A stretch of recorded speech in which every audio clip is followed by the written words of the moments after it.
episode 10 of season 2 of the Research Wednesday series. This series is organized by the Research and Graduate Studies sector at Qatar University. It is intended to discuss modern research and invitation and introduce them to the audience in a simple, objective method. In today's episode, we will be discussing success story, women in nanotechnology, and that's in the occasion of Women International Day. Let me welcome our moderator for today, Professor Majida Khreshi.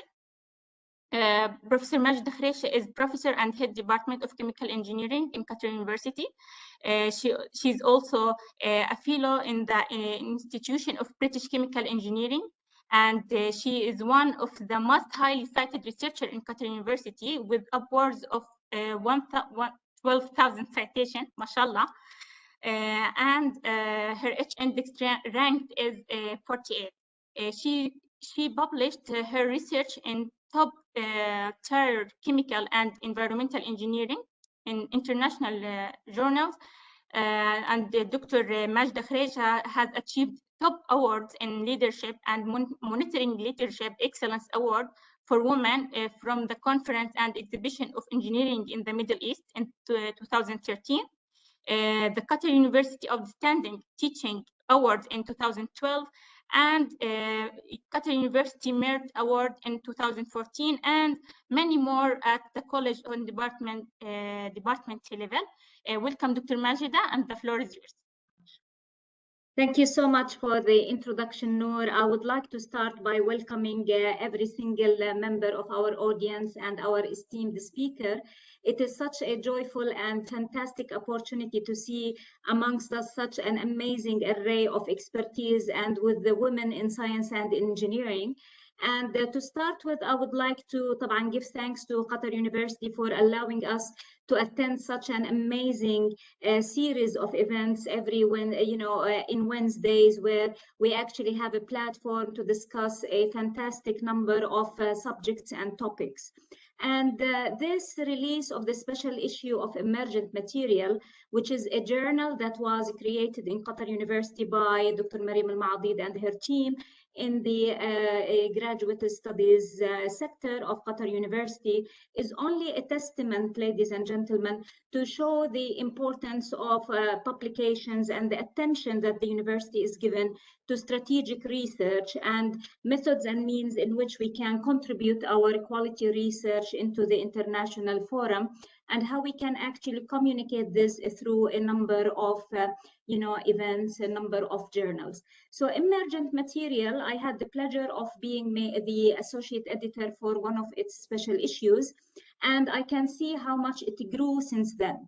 And not only now it is published by Springer Nature, it's also being cited, it is indexed in Web of Science and in Scopus, and I can see only a very good future given the number of excellent publications and contributions that have been added to it.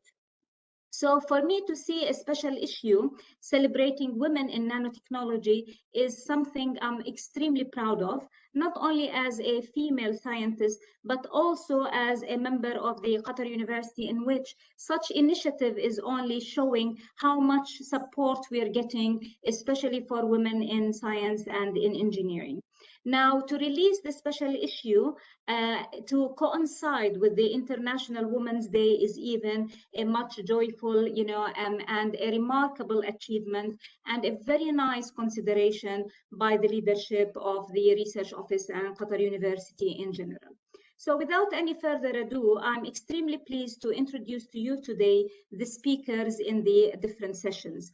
I have a fantastic number of females who contributed to the actual, special issue, and we would have loved to celebrate all of them, but today I have the pleasure of introducing to you one of our first speakers, who is Professor Binar.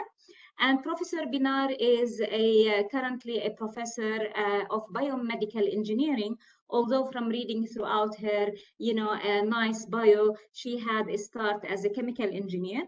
So for that, we have a lot in common, and you're giving me extra ideas about switching and, just expanding my horizon in so many different things. So Dr. Binar, she's the director of the Ankara University Medical Research and Application Center, where they are specializing in the printing of the 3D bioprinting and things related to tissue and organ engineering. So I think it is a fantastic, area of research. And suffice to say that she has published numerous papers, book chapters, have, international IPs in so many different areas that I will allow her to speak about herself. So my second speaker as well today, I'm extremely happy to introduce for you Professor Lee, I think was the second one, Noor, if I'm not mistaken, or we are very happy also to introduce Professor Dua. Okay, here you go, Professor Lee, very welcome. And she's an associate professor in the School of Chemical Sciences at University of Malaysia. And she obtained her PhD from Dublin City University in Ireland, and under a full scholarship from Science Foundation of Ireland. Upon returning, of course, she's been extremely active. She has many research interests in nanomaterials and nanotechnology, and she's specializing in photocatalysis in wastewater treatment, another of extremely interesting areas. And besides that, she's been pioneering and leading a large number of chapters related to females in science and in engineering, especially as the chair in the AS Malaysian chapter. And of course, a large number of research activities, publications, and so on. So you're very welcome, Professor Lee, amongst our speakers for today. And I would like also to give a great welcome to Professor Dua Barrett. Professor Dua has a very interesting CV as well.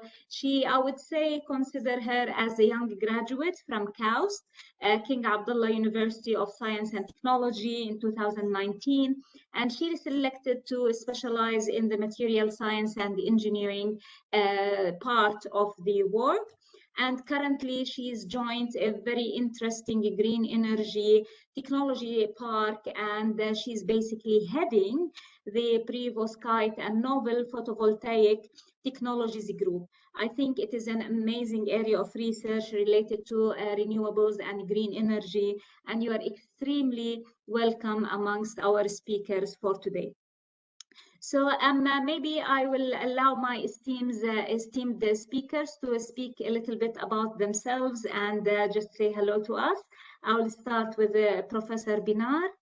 Binar, you are very welcome. Thank you very much, Professor Majda, for this introduction and also for the very kind invitation for today's webinar. I'm extremely happy to get to know all of you and also to have the chance to talk, discuss the ideas today here with all of you. So I'd like to again thank you one more time to all the organizers, and maybe I can take some minutes to talk about myself, if I may, right now. Yes, please go ahead. Yeah, thank you. So as in the very kind description and invitation it was mentioned, I am now working as a professor of biomedical engineering in Ankara University, Turkey. And before that, I had several different types of, let me say, different disciplines in my CV, in my portfolio, I have to say. And I feel very happy, very lucky, and very rich in terms of that. So before maybe going into that, I'd like to also say that I'm very honored to be welcomed in this success stories kind of thing, because the things that I have done, if it's seen as a success, I'm very happy for that. And if it is anything to do with that, I need to acknowledge my family and where I grew with, in the environment that I grew in. I have to probably start from there. So the thing is, I was very lucky to be in a family who were kind of all scientists. So it was meant to be for me, I have to say, to start from. And I studied chemical engineering, as was mentioned. And during that study, I actually realized that I'm not very much into the chemistry, like the very typical chemical engineering research, but I wanted to do something else. So I was also very lucky to work or to study, let me say, in a university, which is METÜ, Middle East Technical University in Turkey, in Ankara, where we had a broad portfolio of different things that we can think of and we can work on. So I actually, after completing my BS and MS degrees in chemical engineering, I thought as I said, I wanted to do something else. So I decided to pursue a PhD in the biotechnology department. So move more towards the bio side of the engineering world.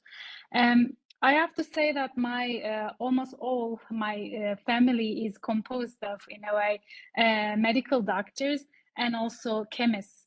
So I feel like I made a nice synthesis of these two things.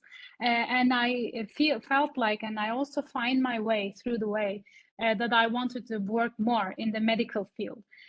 So actually life bring me to this point, I believe, and by eliminating the things that I didn't want to do, in a way, I kind of find the correct position, I believe, for myself right now, which I really enjoy.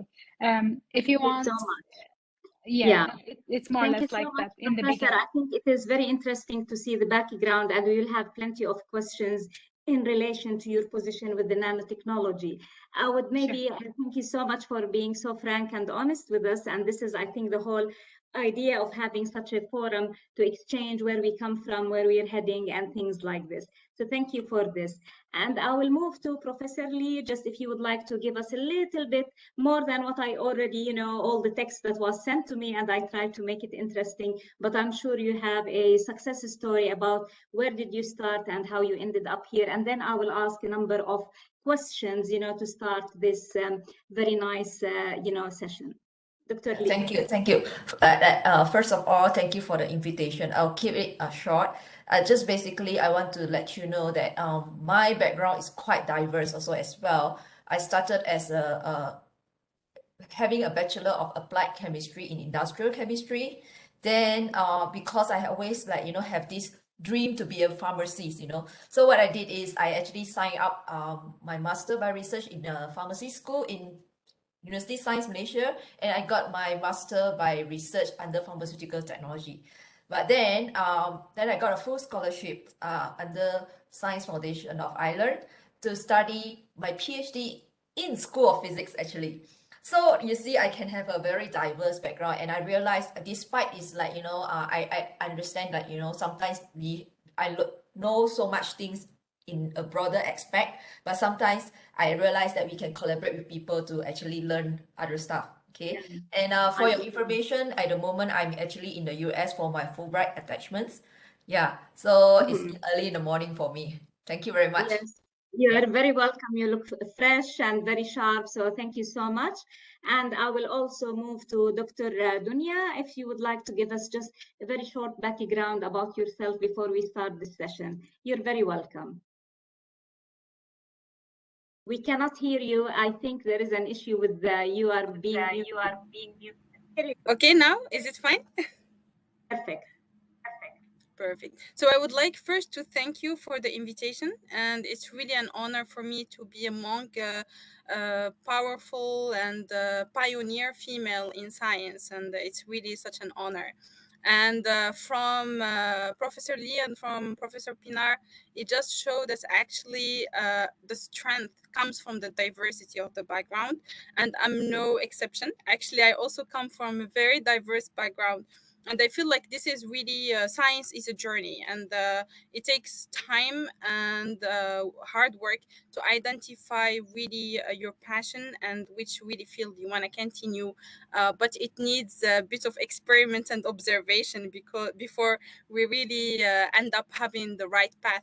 So I also started with a bachelor in engineering and management with a minor in computer science. And by that time I was really thinking that I will continue my field and my research in business.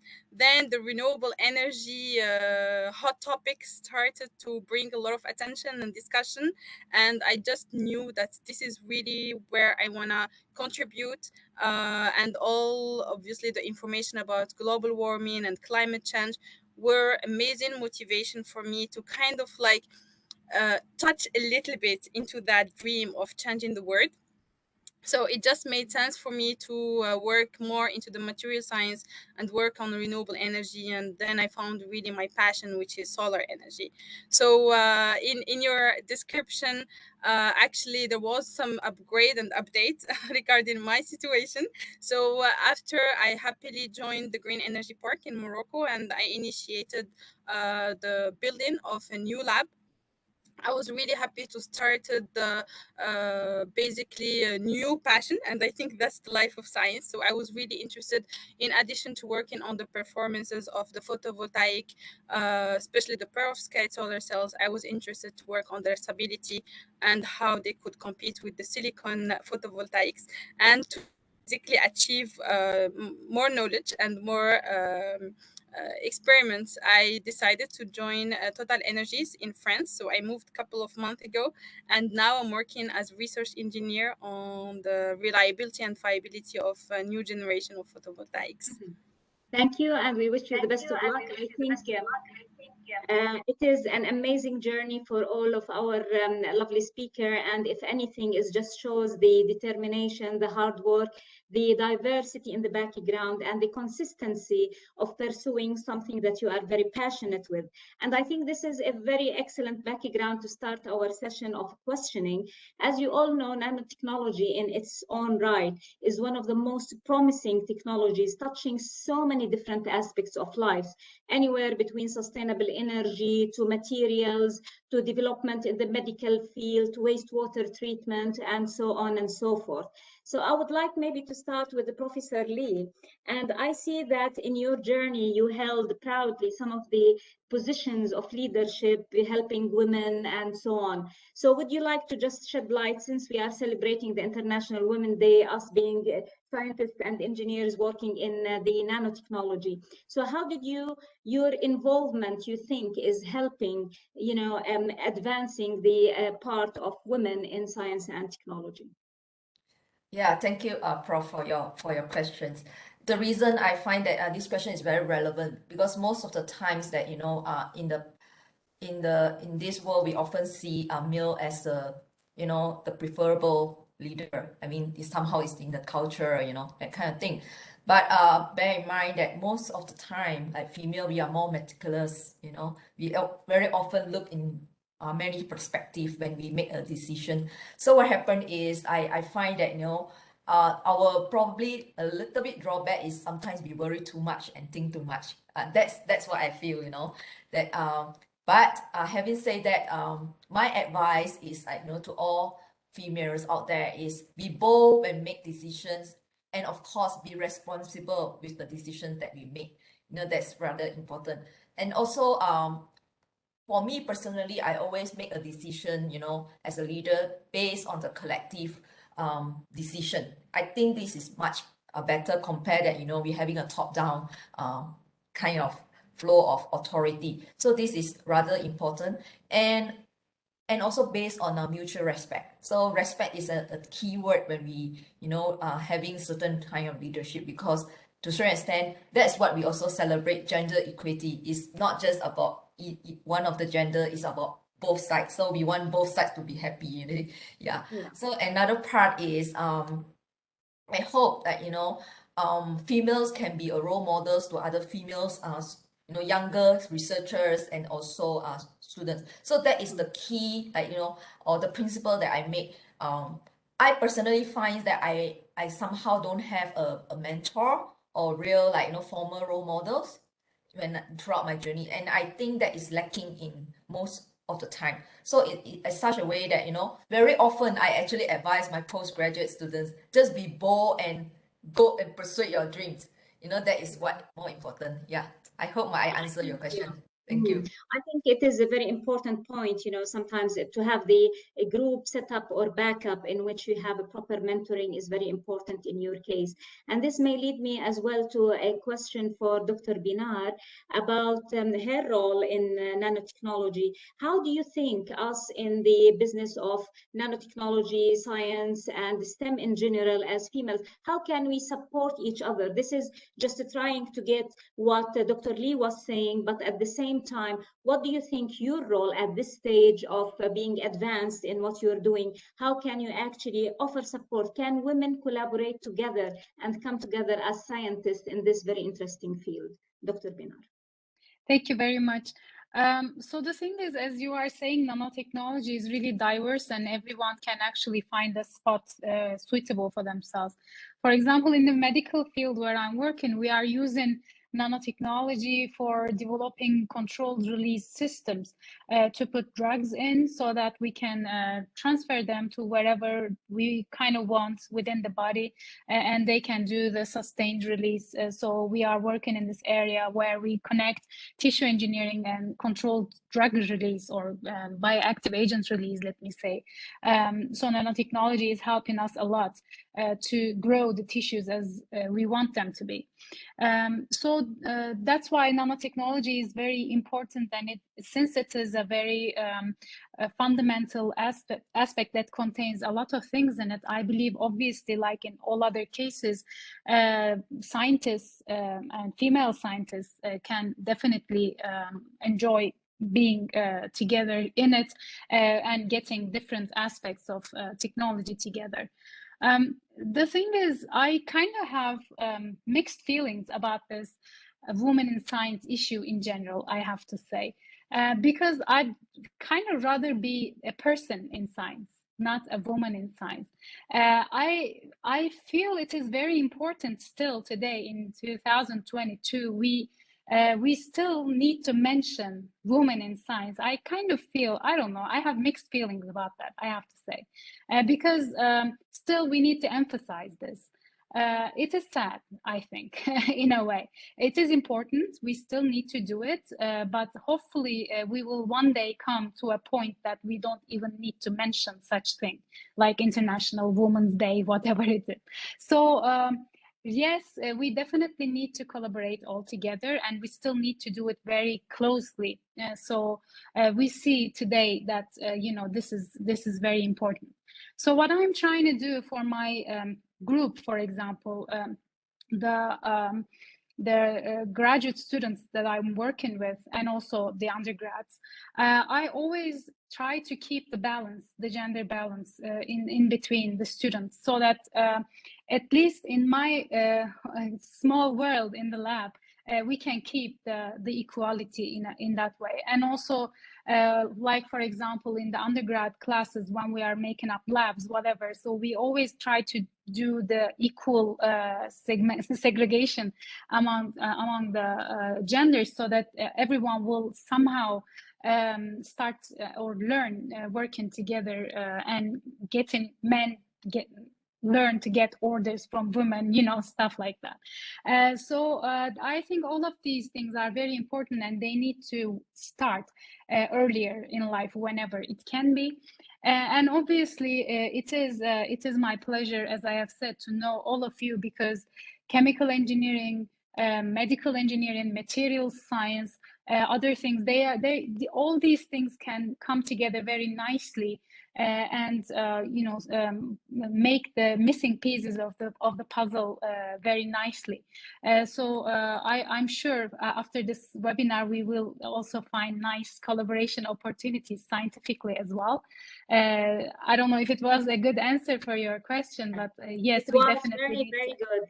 Thank you, Pinar. And I can comment on these if you don't mind, because I think you touched on two very important ones. One is the collaboration between the different disciplines. And we definitely, by you contributing to the special issue and by contributing to this, a special edition of the Wednesday series, I can see a lot of collaborations. And I think the whole idea of what Qatar University, and especially the sector of the graduate research, it just the research and the graduate studies sector of the Qatar University, the whole idea was to open up for networking opportunity. So I think from what you actually just said, you are just emphasizing the importance of such a series, no matter how small or large it is, in opening up the opportunities for collaboration and networking. And this was in the main vision and mission of what the university and especially the research office was trying to do. And in addition, I think with what you mentioned about your hopes of being a person in science rather than being a gender, a male or a female in science, we, at least in my setting, I don't feel that being a woman has been hindering me from doing research. I've been getting all the required support, and even the head of research in our university is a woman who's extremely strong in research. So this is a mentor for us, if you wish, or somebody we look up to. But I think the other side, because you are not certain where you stand, I can see that if you look at the statistics from UNESCO about the contribution of women in science and technology, it's still very, very low.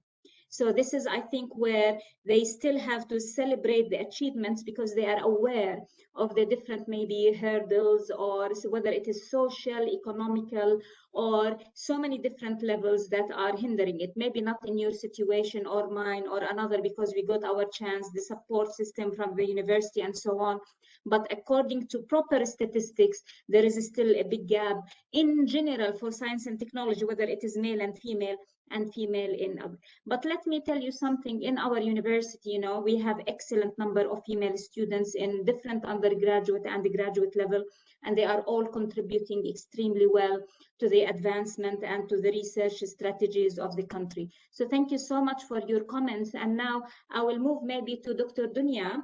And I would like to ask you, because you've been extremely, just graduating, you're young, enthusiastic, getting a new job in Total in France and so on. So the question was, if you have ever to do it again, would you start from the same point and would you go forward with it?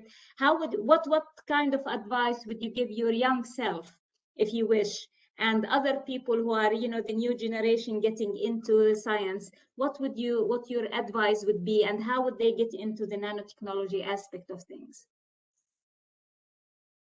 You're still muted.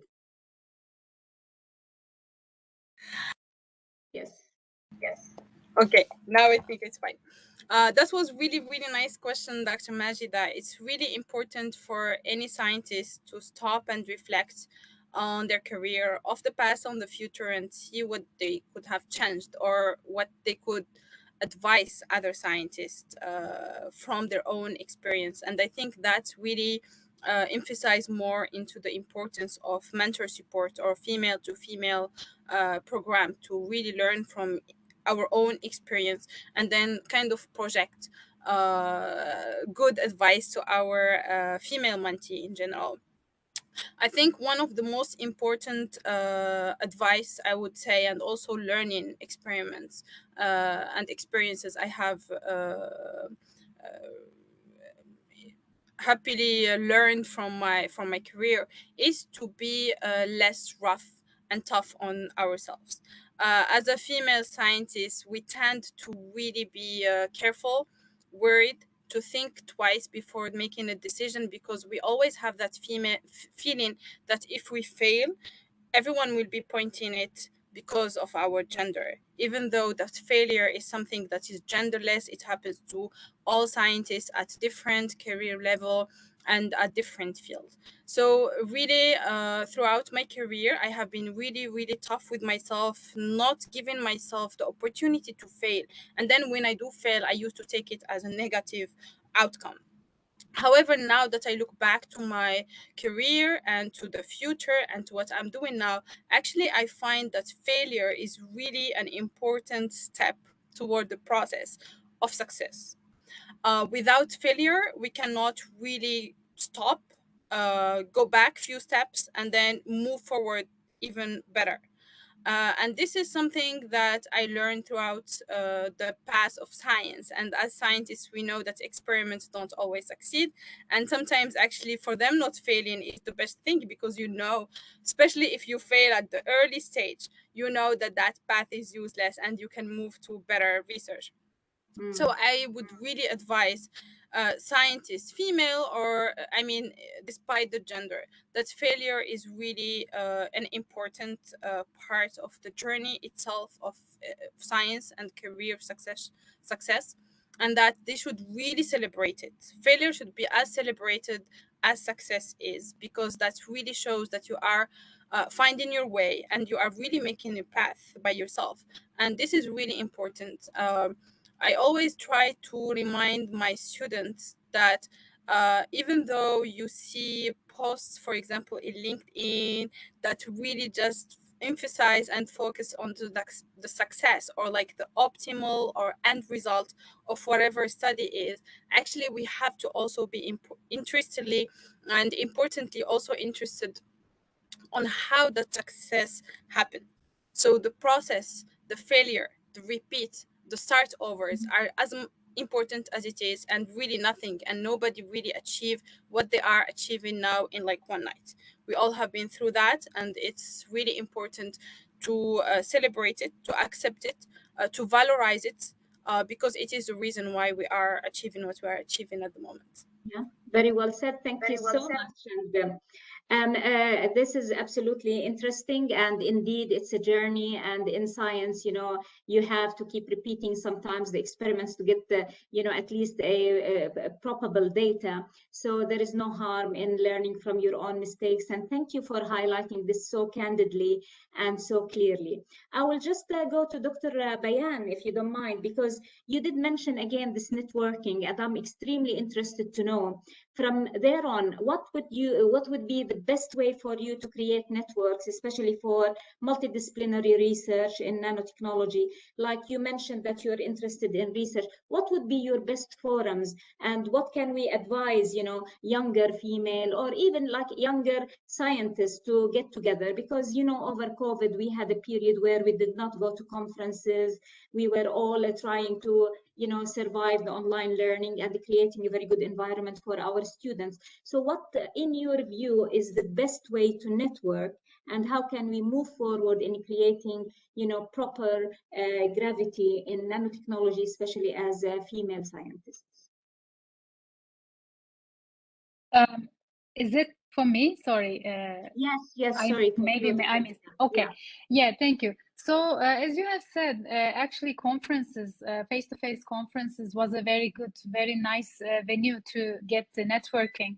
And now since we don't have it, I believe we need to do our best to find opportunities to connect through the online events like this one. So that's also why I do believe it's very important that you're doing it right now, because now, yes, we don't have or we have limited opportunity to go to face-to-face conferences, but we have almost an unlimited, opportunity to attend to anything around the world, anywhere.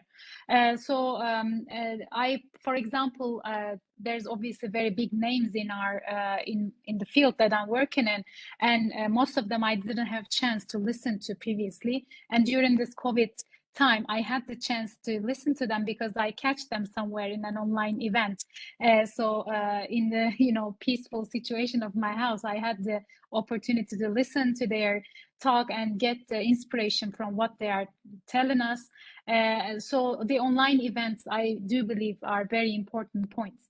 And also, I think, like probably you all will agree with me, is that how to say, the science advances get very high in situations like wars, like COVID, like in the case of crisis. The scientific community gather in crises like this. For example, in the 3D printing facilities all around the world kind of attached to each, they combined very well at least in the very beginning of the pandemic to form, to create, or to produce the face shields, the other things that are not available at that time and at the very beginning of the pandemic. So now we have the power of the social media. You put an hashtag and you can, find thousands of people very easily. So I believe we need to use the power of social media very, very good, in a very good way. If we can do it, it's very powerful. And also all the online events. So I always advise to all my students, and I kind of discuss with my colleagues, is that we need to follow the opportunities that is going on in the online world right now. That are really very much compared to the previous, pre-COVID world. Right now, I think there are more opportunities actually to connect. I think this is an excellent advice, and indeed, we can capitalize on what the situation through COVID and the importance of online, to just enhance our networking skills and to get on with the job. I think this is a very valid advice that indeed can take us, into that journey of proper networking. So thank you so much for this. Dr. Lee, if I may, because I know your interest was in photocatalysis, nanotechnology in wastewater treatment. And can you tell me a little bit about the advances of nanotechnology and how important do you think your role as a female scientist in this particular area of research into advancing and working towards sustainable clean water and wastewater treatment? So if you can just shed a little bit of light, because I think this is an important for the next 2050 visions, is just to achieve at least some level of sustainability in clean water. So if you would like to just tell us about your involvement and the challenges you will face for the future in nanotechnology in wastewater treatment. Yeah, thank you for the question. I think these questions, right? Also, I always mentions whenever I meet whenever I met any like future or potential collaborators, being a fundamental scientist. I mean, mainly I'm from a fundamental side. I notice, there is always a gap between the engineering side and also the fundamental scientists. What happened is we need to bridge or connect between the fundamental and engineering side. Having said that, because I have been very lucky, like I mentioned before, I have background, like in both fundamental and applications, from what I have mentioned before. So what happened is, when my research team is fabricating or synthesizing the nanomaterials such as the titanium dioxide, tin oxide, as photocatalysts, we actually carry out experiments like in a lab scale. And very often the lab scale we will be very successful. You get what the data that you want, you really like confirm your hypothesis, Then what happened is, as you want to go further to scale up your production, there is where the challenge comes in, It works really well in our lab because we can use certain technique like hydrothermal technique, all in a small scale. But when you want to upscale it, we need a big apparatus to fabricate it. Okay. So what happened is nowadays I start with some kind of end goal, in my mind, to select a method that is easier, yet you think that is a very high chance to upskill it. And that is the lesson or the journey that I learned, when I was the early researcher.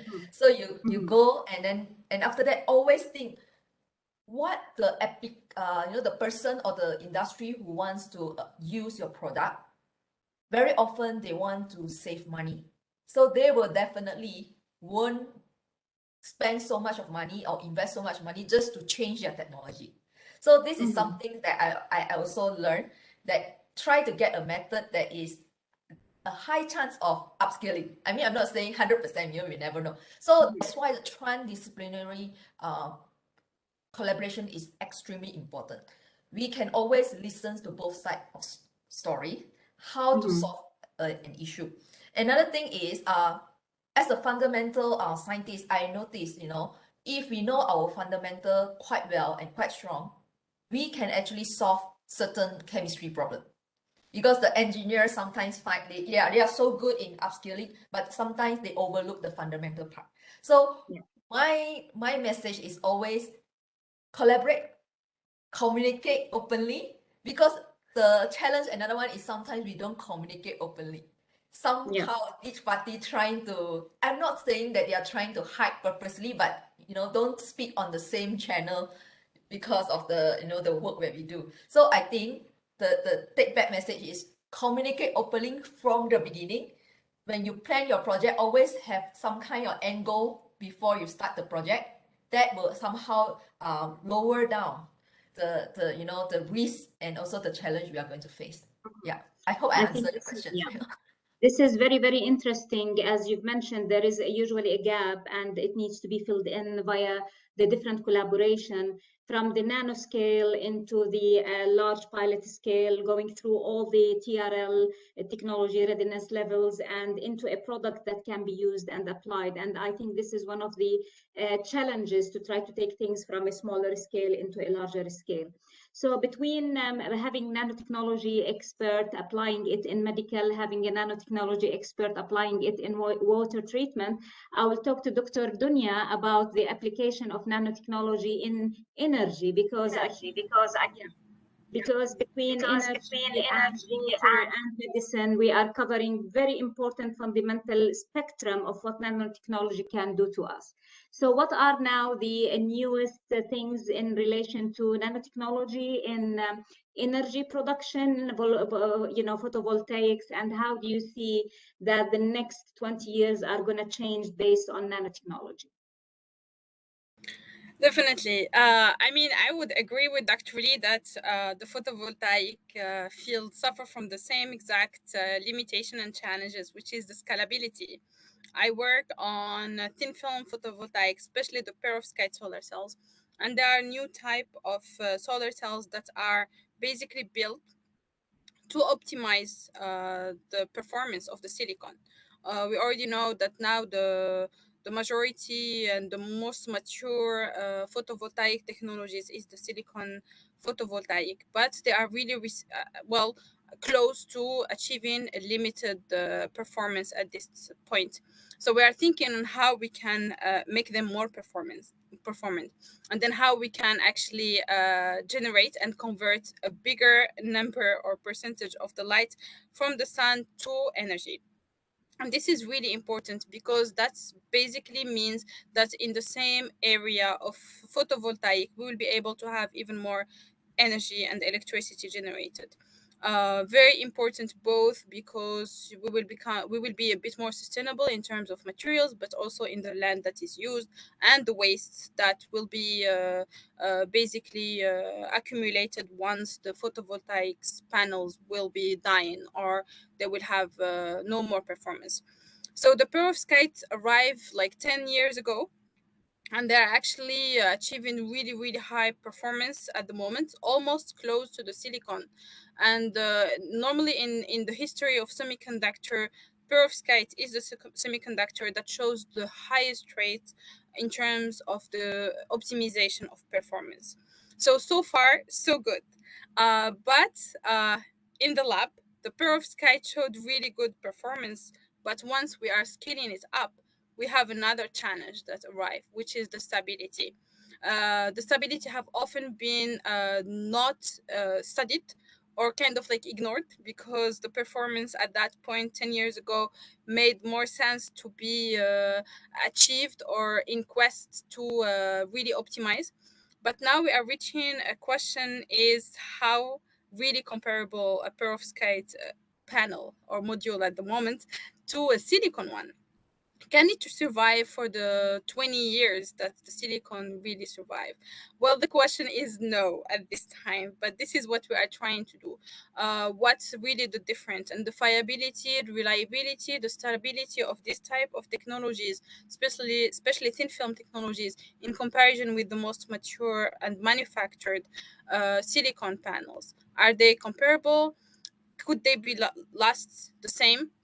So are all these questions that in my field we are trying to answer, and it's really interesting because similarly to Professor Lee, collaboration is very very important in this point. Perovskite solar cells especially are having an advantage that actually they could be put in tandem configuration. So with the silicon together as one cell, actually we can reach really high performance limits. And that means that the silicon people, as we call them, and the perovskite people have to work together to have a tandem that is working together. And this is really a nice proof of multidisciplinary collaboration, because two people from different field but still working on semiconductor to actually achieve a new semiconductor that will excel better. And it's really important to emphasize definitely on the importance of collaboration between discipline. When we are talking about perovskite solar cells, like from my side, I see it from the material science point of view, but actually we need a chemist, we need a physicist, and now we are even talking about artificial intelligence and data studies. So we need really a big group of people and scientists coming from different fields to actually achieve a better and sustainable and also amazing and good I would say improvement and optimization for different photovoltaics in general. Yeah, thank you so much for the excellent explanation, Dr. Dunya. And I will ask a question for Dr. Binar, please. Being experienced, and some of the attendees for today's session are like, young researchers, whether males or female. And especially in our setting in Qatar University, there is so many new graduate programs, excellent funding opportunities to engage and to enrich the research, activities in Qatar University and so on. So the thing is, for these young researchers, whether they are male and female, grabbing all these opportunities that the university is offering them, what type of advice would you give them, to be able to stand in your position and Dr. Lee's position and Dunya's position, at some point and be a speaker? What type of advice you would give them, Doctor? Thank you very much. This is a hard question. This is a hard question, actually, I think. Now I'm thinking that probably the key to whatever is called success in life is the passion, and also to love really the thing that you're doing. So to find it is the key probably to that. And I believe this can only be achieved by trial and error processes. So it is very important to see what is available there, and this can also be valid with reading a lot, experimenting a lot. Don't waste your time in other things, but try to always find good nice opportunities for yourself to get experienced it with. So as a chemical engineering student, as I have said, for example, I first thought I would do an MBA and do in the business world. Then I tried a little bit on. I said, okay, this is not for me. So I jumped to another point, and then I jumped there and there. I kind of feel like life gives you opportunities when you're looking for it. So you have to be open for always things that are new coming. So that is why I believe trying the things is important. So be brave, be ready to go forward to work in different disciplines and different areas. Also, international work, I believe, is very important, because whenever you are out of your niche, of your small, nice, secure home, you are more open to new ideas and also new things that can come to you, I believe. So trying to be in an international world and also being open to new ideas by reading, by experimenting, I think, and also to try to find the thing that you love is important, I think, if I may. Indeed, having passion in what you do is just will drive you into enjoying, the work that you're doing. I think, Exactly. thank you so much for this and for this insight. I will ask the same questions for Dr. Lee from her perspective, being in Malaysia, Dublin, and now in the States. What type of advice can you give young researchers, who are just, grabbing the opportunities that our university is getting them to get the experience in research, whether it is master degrees or, PhDs and so on. What can you advise them, to enhance their knowledge and to get into the field? We need more into this excellent, nanotechnology field. Yeah, being a scientist, I have to say, especially to my postgraduate student, being a scientist is not an easy journey. You might compare with those who are studying in business, after the undergraduate, they might get a good job and earn very well. But being a scientist, you actually have to go through a journey from, doing master and then after a PhD. It's a long journey. So I told my students that you must have quite strong fundamental. This is extremely important, And it's quite sad sometimes when I see undergraduate nowadays, the basic knowledge is quite weak, which actually is quite sad to me. But they have a very good, strong knowledge in IT, knowledge. So they are good in doing apps, looking at knowledge or information in the internet. That is their strength, okay? But the second part is actually, I often tell them to be ethical and honest when you do your work. I think a lot of people tends to do shortcut. They want to publish fast or this thing. But I told them the most important is we have to be honest and ethical when we have our data and when we discuss. Very, very important. And the third part is normal to fail. But what is more important is, can you stand up after you fail? Be resilient. This is very, very important. As we know, sometimes we fail in our experiments like more than 10 times or even more. But each time we learn something and we learn something and we improve it. So that is the three messages of the key point that I often tell my students. And that you ask them, they will know that I always nag about these 3 points, Yeah. And I hope that they will become a successful person and even better than me, after their graduation. Yeah. Perfect. Thank you so much for the lovely advice. And I will ask Dunya and Doctora, if you don't mind, just, a few tips about, how to enhance your knowledge as, the professor has said, there is failure. You just graduated in 2019. What type of things you need to do to motivate yourself in a world which is full of distractions? So what do you do, just to succeed? That's really good question and also really hard to answer. I try to focus really on a big goal, not in the small steps. I feel like this allow me, when I focus on a big goal, it allow me to make changes on my path while going and trying to achieve that goal. Instead of really focusing on a small goal and then really you are shocked or you become a bit less tolerant to changes in your path and your career. So what I do in general, and also I advise my students, is to really first decide, do you really want a job or a career?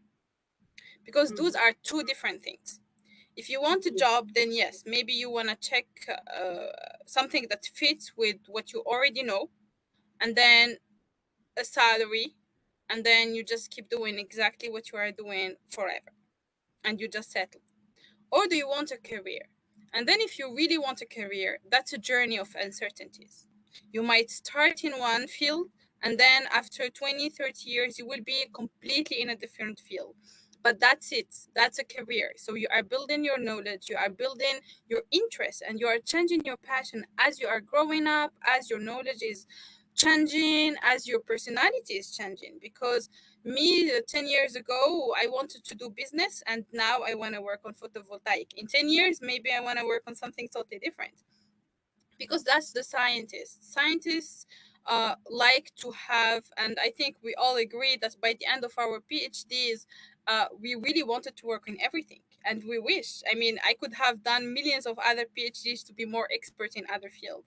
And this is really good and interesting. And that's really what makes the scientist a scientist, because you are really enthusiastic and curious about your field, but you are also enthusiastic and curious about different fields. And like when I talk with my colleagues from other fields, sometimes I'm like, really reflecting, and I'm like, this could be something really I would be interested. Maybe in another life I can do this field instead of what I'm doing. So it's really important as a scientist to think that a change is part of the journey, to not worry about it. That if at some point of your career you decide that this is not really the path you want to pursue, that it's okay to do it and start from scratch. I did that several times. The first time was very challenging, was very scary because I thought it means a failure.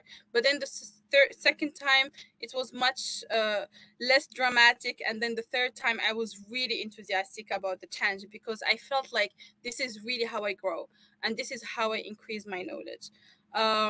Very important to also keep building yourself. Try to read in your field, but also to learn from other fields, to do different things, to really increase your passion and your I would say your projection toward different paths of careers that maybe, as Professor Pinar said, you have to really go and look for opportunities to find them. And if you stay in the same field doing exactly the same thing, then really the opportunities are very limited. But you never know, maybe you will excel better in another field as another scientist in somewhere else. So it's really open the doors for you, opens the opportunities. Keep your eyes open for any possible change and grab it. uh, you might be surprised that you will find something that you are more passionate about. Don't say that's it, this is what I know, this is my field, and I can't do anything else.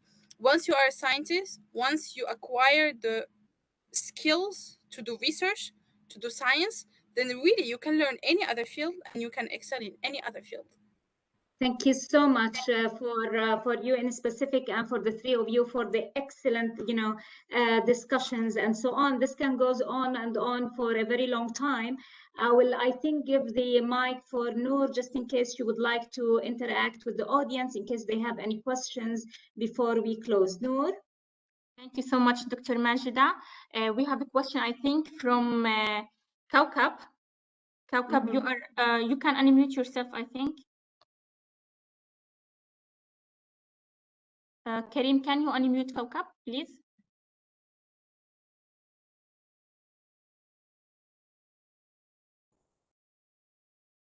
Yes, Kaukab, you are unmuted now. You can ask your question. Okay, I think Kaukab. Hi, Kaukab, can you hear us? Yes, I can hear you clearly. Yes, please, go ahead. Okay, sorry for my voice, but this is the price for a teacher. But maybe I should really participate in my own story with your stories. Finally, I found people which I really belong to. You see, as I've been here in Qatar as a professor, as a professor with PhD, first 1990 till this day. First of all, I started from 1990 till 2007, not identifying myself as a teacher. And I was objecting because I was specialized in chemistry of cement and building materials. And when I came on top of my the year, and I told them, well, where's the laboratories? Where should I work as a scientist? They said, no, you're gonna teach. I said, I'm a scientist. I'm not gonna teach. I'm going to research. I said, no, you will teach. And I really started teaching my students, convinced me that I'm a good teacher. And yes, I was an excellent. My performance since 1990 till this day excellent. But I've never admitted that I'm a teacher. And on 2007, I made the biggest mistake in my life. I resigned from the university and I went to the industry and I started building two factories. I built two factories and I worked in the field of cement and building materials. And I'm the inventor for the red geopolymer. But then when I was there sitting in the factory where I thought that I belonged, I felt that I'm a teacher. And I want to go back. And I came back to Qatar University and they said, well, you left us. You want to come back? Okay. and I came back.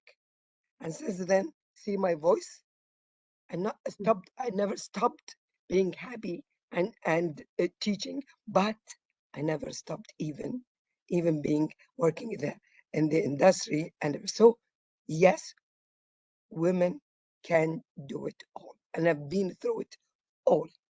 I'm a mother for 6. My eldest is having the PhD, and now she's honored as the top financial manager. The second is a lawyer. The third, even with master, and so on. And the fourth, which is the kiddo, she joined the university this year as a candidate PhD career. See, we've done it all. But first, we must convince ourselves. This is a journey. This coincides with all what you mentioned here. And for the nano techniques, I'm now trying to convert the geopolymer.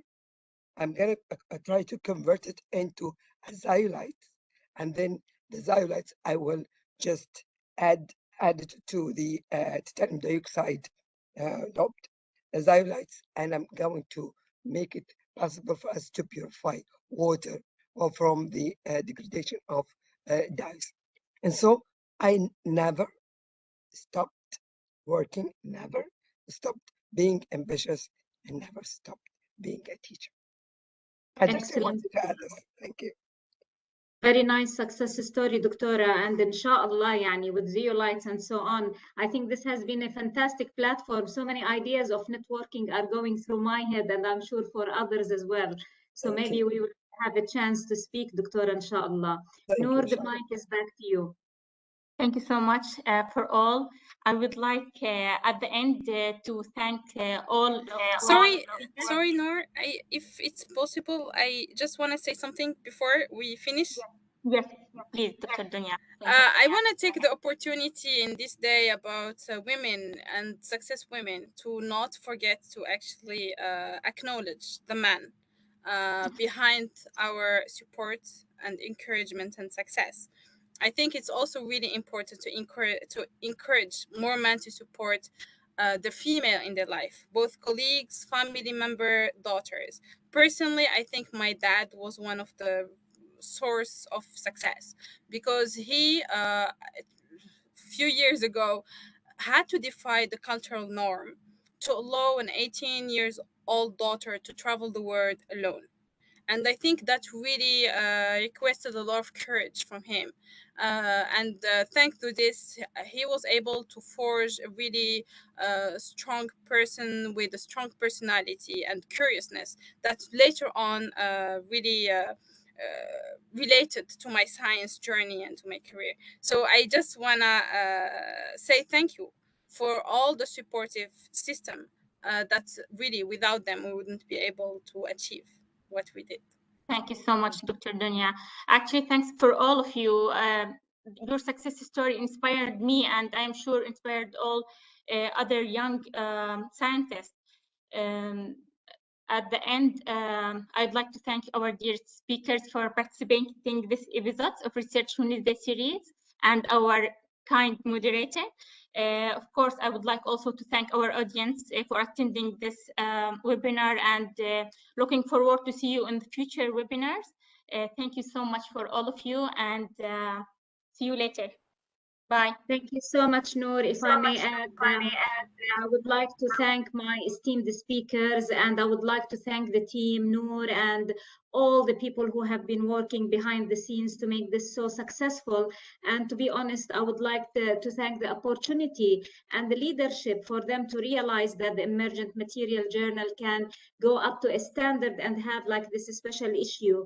And I do hope that you will contribute to maybe to the journal, like myself and others as well, not only for the special issues, for other issues, because I think the remit of the journal is very good. And I would like to say a big thank you. I personally will consider publishing in it, since it's now, Scopus Index and have very good peer review international system.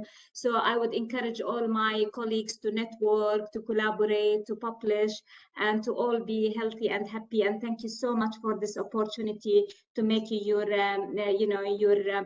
mediator for today's session. Thank you, Noor. Thank you all the team, and have a very good evening. Thank you Thanks very a much. lot. Good evening. Bye. Bye.